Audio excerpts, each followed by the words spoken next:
Bonjour à tous et toutes et bienvenue sur Web Girondin TV pour un avant-match particulier à l'occasion de la rencontre de la 18e journée de Ligue 2. Je reçois Flavien de la chaîne YouTube Carton Rouge TV dédiée à l'AS Saint-Étienne. Bonjour et bienvenue à toi Flavien. Salut, merci de l'invitation Nicolas. Très heureux d'être sur ta chaîne à l'occasion de ce match qui est forcément particulier pour nos deux clubs. Merci beaucoup pour l'invitation.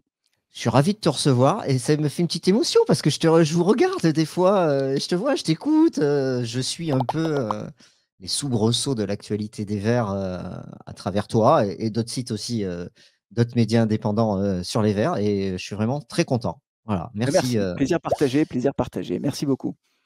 Je salue nos sociaux et nos abonnés sur Web Girondin, sans qui cette émission n'existerait pas. Pour devenir sociaux, vous avez le lien dans la description de la vidéo et en commentaire. Allez voir, il y a des choses pour les fêtes qui sont mises en place pour vous aider à le devenir.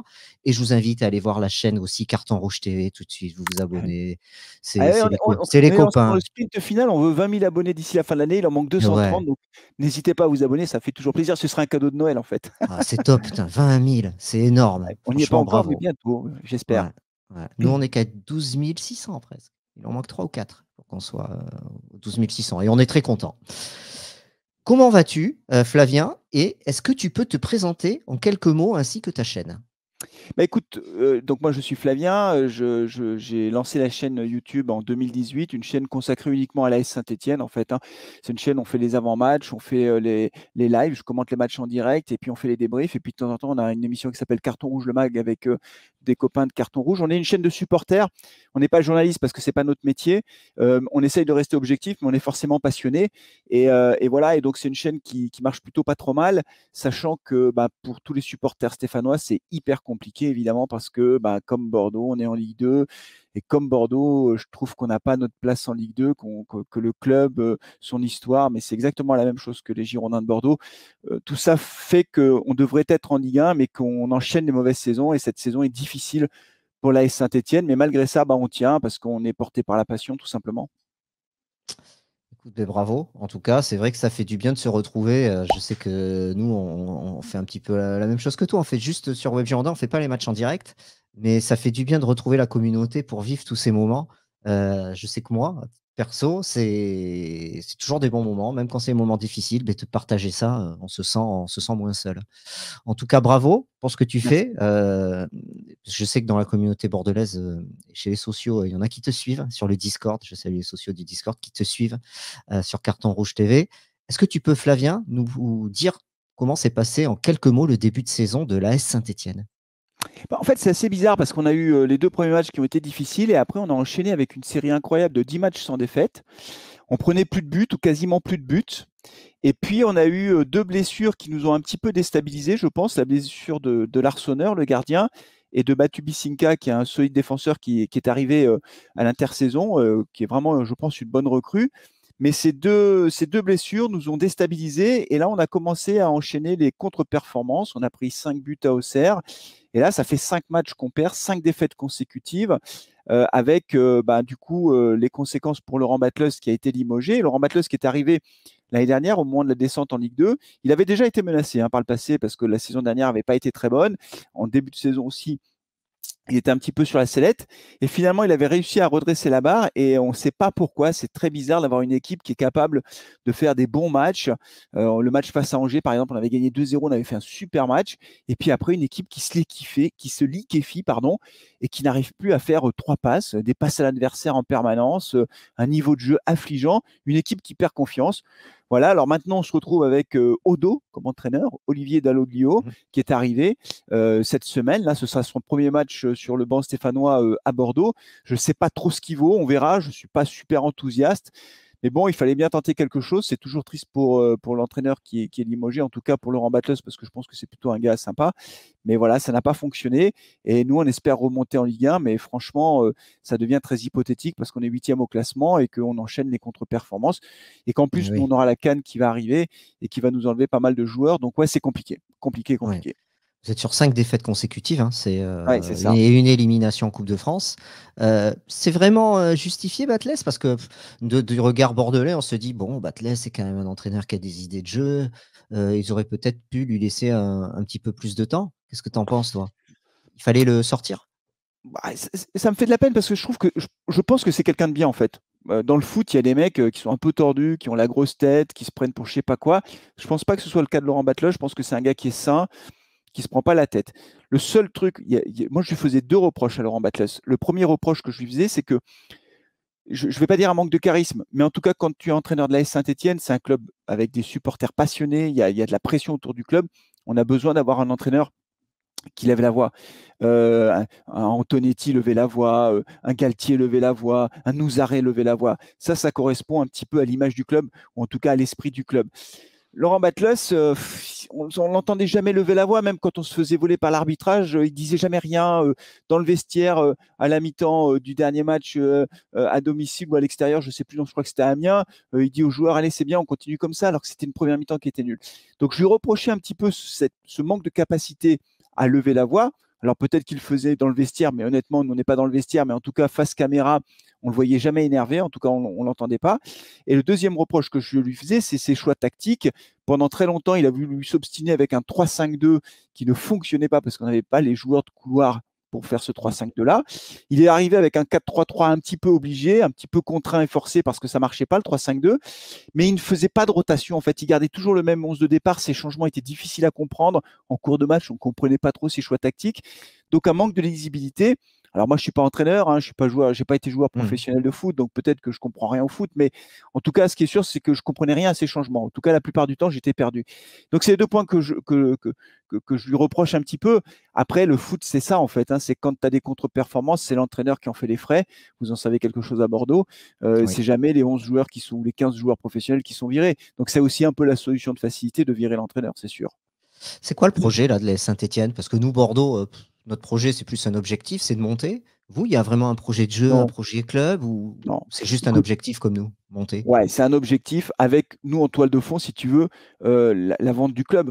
Ça Mmh. fait, quand on est descendu après le match de barrage face à Auxerre, qu'on a perdu à domicile, dans les 5 minutes qui ont suivi la descente, un communiqué de la direction des actionnaires de Roland Romeillet et de Bernard Cayazo, ils disaient voilà, il va se passer quelque chose, on va vendre le club. En gros, ils annonçaient la vente du club. Ils ont désigné KPMG, le groupe d'audit, pour vendre le club. Il y a eu plein de repreneurs potentiels. Alors, on a fait le tour du monde. À un moment donné, on avait des Russes, Thaïlandais, des Américains, même à un moment donné, je crois, des Chinois, enfin, truc complètement dingue. Mmh. Résultat des courses, le club est toujours pas vendu. Donc, si tu veux, il n'y a pas de projet de club aujourd'hui. Le seul objectif, ce serait de remonter. On s'était dit, on va remonter en 2 ans. Donc, voilà, on est dans la 2e année de Ligue 2. C'était l'objectif de Laurent Batlle. Il ne pourra pas l'atteindre puisqu'il n'est plus entraîneur de la Saint-Etienne. L'objectif annoncé par Odo, c'est de finir dans les 5 premiers et de jouer la montée, de pouvoir jouer les barrages. Est-ce qu'on va y arriver? J'en sais rien. Ce qui est sûr, c'est qu'aujourd'hui, le club, il y a une forme de déliquescence au sein du club. Parce que les actionnaires, tu vois, c'est détenu en gros moitié-moitié Bernard Cayazo, Roland Romeillet. Bernard Mmh. Cayazo n'est pas revenu au stade depuis la demi-finale de Coupe de France face à Rennes, qu'on a gagné. C'était avant le Covid. C'était en Ah mars oui. 2020. Et il n'est pas Ah oui! revenu au stade. Il est planqué à Dubaï. Et quand il va au stade, c'est au Parc des Princes pour voir le PSG jouer. Enfin, t'hallucines, quoi. Donc, il n'y a pas de projet. D'accord. Bon, c'est l'image que j'en avais, donc ça me conforte un peu dans la sensation que j'avais sur le fonctionnement du club. On revient sur le sportif, mais c'était important, je pense, de parler, du contexte, parce que c'est toujours ça qui définit, à mon avis, le sportif. Mais là, on va parler des joueurs. Les joueurs à surveiller là, ce week-end, c'est qui, Alors on sait, hein, vous manquez de confiance, les joueurs étaient abattus. Ça sera le match peut-être de l'électrochoc, hein, puisque, ça sera le premier match de Odo, comme tu le surnommes, et je trouve que c'est pas mal comme surnom pour Olivier Dalloglio. Je le connaissais pas ce surnom-là. Heu, Quels sont les joueurs à surveiller là? Vos hommes forts, c'est qui? Écoute, aujourd'hui, quand on regarde le 11 de départ, alors probable, parce que franchement, je ne sais Oui. pas comment il va jouer, est-ce qu'il va jouer en 4-2-3-1, etc. Il y a quand même beaucoup d'incertitudes. Quels sont les jeunes qui seront dans le 11 de départ? J'ai du mal à répondre à cette question parce qu'il n'a pas fait de match encore pardon, en tant qu'entraîneur. Ouais. Donc, c'est un peu de la spéculation. Mais si tu veux, si je devais en retenir un par ligne, on va laisser le gardien de côté. Derrière, c'est Batu Bisinka qui est vraiment, il est en défense centrale, un grand gaillard costaud. Franchement, il est plutôt bon, même si lors du dernier match, il est passé un peu à côté. Globalement, c'est vraiment notre maillon fort en défense centrale. Au milieu de terrain, il y a un joueur que j'aime beaucoup, vraiment, il faut le surveiller quand on est bordelais pour ce match, c'est Benjamin Bouchouari. C'est un jeune J'adore. joueur qui est marocain, qui vient d'intégrer la sélection nationale marocaine et qui a beaucoup de talent d'un point de vue technique. Il est tout petit, enfin il est petit, il n'est pas très grand, il est très rapide, il est très bon techniquement. Son défaut aujourd'hui, mais il est jeune en même temps, alors la communauté stéphanoise lui tombe dessus, pas tous, hein, mais il y a des parties qui lui tombent dessus, je peux te dire que ça, il dérouille. Ce qui lui manque un peu, c'est le dernier geste, c'est la finition. Il a du mal à cadrer ses frappes. Et dans la dernière passe, la passe D, il n'est pas encore très bon. Mais par contre, il est tout à fait capable de prendre un ballon derrière, de remonter le terrain.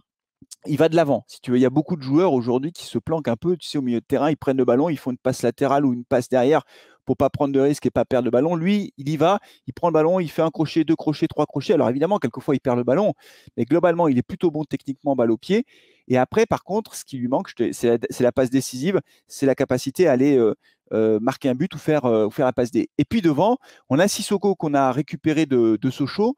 Je dis récupéré parce que Sochaux descendant, il a été libéré de son contrat en quelque sorte, hein, de son contrat professionnel, donc il est venu gratuitement. Je ne sais plus à combien il est de buts depuis le début de saison, mais il doit être à 6 ou 7 buts. Donc il faut le surveiller parce que c'est un bon attaquant. Il ne faut pas lui laisser 36 occasions parce que sinon il en mettra une au fond. Après, là, il a eu un petit coup de moins bien aussi, un peu comme l'équipe. Là, sur ces 5 derniers matchs, c'est beaucoup plus difficile, mais c'est plutôt un bon attaquant. Voilà, je pense que c'était plutôt une bonne recrue. Tu t'attends à quoi samedi? Un petit pronostic? Tu peux peut-être nous faire un Alors, c'est très difficile parce que vous changez d'entraîneur, donc Ouais. c'est pas un cadeau ce Moi, que je te écoute, demande. pour être très objectif, je vois plutôt un match nul. Je vois plutôt un match nul avec deux équipes qui vont quand même jouer avec un peu la peur au ventre, quoi. Enfin, je sais pas Bordeaux, dans quel état d'esprit se trouve Bordeaux aujourd'hui après les deux défaites, là, les deux dernières défaites, mais nous, je sais qu'on va jouer avec la peur au ventre. Sauf si Odo est capable de booster, de galvaniser son équipe et de créer un espèce de choc psychologique. C'est un peu ça aussi la question. Est-ce que son arrivée va provoquer un déclic ou pas? J'en sais rien. Mais moi, je verrais plutôt, tu vois, un bon un partout, quoi. On ouvre le score, vous égalisez ou l'inverse, mais voilà, je miserais plutôt sur un match nul. La montée en Ligue 1, ça sera la dernière question pour cet avant-match. Tu y crois? Oh, j'y croyais fermement il y a encore 5 matchs, j'étais sûr qu'on allait monter. Là, aujourd'hui, je ne sais pas. Ça va dépendre de deux choses. C'est pas que je veux m'échapper de la question, je vais quand même dire, je vais répondre quand même à la question, mais il y a quand même deux éléments qui vont être très déterminants. Le premier élément, ça va être la greffe va-t-elle prendre entre Odo et le groupe, sachant quand même que Odo, il a eu des problèmes avec Charbonnier et l'Arseneur quand il était à Brest, hein. Ils se sont D'accord. accrochés, hein, ça a été tendu. Donc, est-ce que la greffe va prendre? Comment ça va fonctionner? Ça, je ne sais pas. Et la deuxième question, c'est le mercato hivernal. Nous, on va avoir des départs à la CAN qui seront très importants. Est-ce qu'on est capable, je parlais de Bouchoirie, par exemple, voilà, enfin, il y a des joueurs qui vont partir à la CAN. Est-ce qu'on fait un mercato d'hiver ou pas?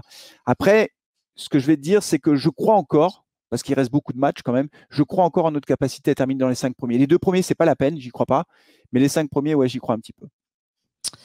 Eh bien, Flavien, merci. Est-ce que tu vas ajouter quelque chose avant qu'on Non, je suis très conclue? content que j'adore ces Bordeaux-Saint-Étienne et ces Saint-Étienne-Bordeaux parce que Oui, d'abord les deux publics s'apprécient. C'est oui. toujours des belles images de football. Vraiment, je vous souhaite, vous supporters girondins, je vous souhaite vraiment de remonter en Ligue 1. Il y a des clubs comme ça. Il y a quelques clubs en France. Il n'y en a pas 150, hein, mais il y a quelques clubs qui ne doivent pas être en Ligue 2. C'est pas possible au regard de leur histoire, de leur public, de leur palmarès. Bordeaux en fait partie, Saint-Étienne en fait partie, Lens en faisait partie. Alors Lens maintenant ça va mieux évidemment, ils sont en Ligue 1. Mais tu vois, il y a quelques clubs comme ça qui ont une vraie culture footballistique. Franchement, je vous souhaite de remonter en Ligue 1 le plus vite possible, et pour vous et pour le foot français aussi, parce que ça a quand même une autre allure. Eh bien, merci Flavien, on va se quitter sur ces belles paroles. Bien sûr, on souhaite plein de bonheur à l'AS Saint-Étienne après ce match face à Bordeaux. Et puis, on te retrouve sur Carton Rouge TV. Voilà. Eh ben merci Et, beaucoup. et ceux qui ne te connaissent pas, je leur dis d'y aller parce que c'est toujours une bonne ambiance. C'est toi qui fais vivre un peu les matchs en direct, hein, c'est ta grande spécialité. Et puis, tu fais des avant-matchs aussi, C'est ça. et des après-matchs et des débriefs. Allez, je vous dis à bientôt. Salut Flavien, Merci. salut à tous. Ciao. Ciao.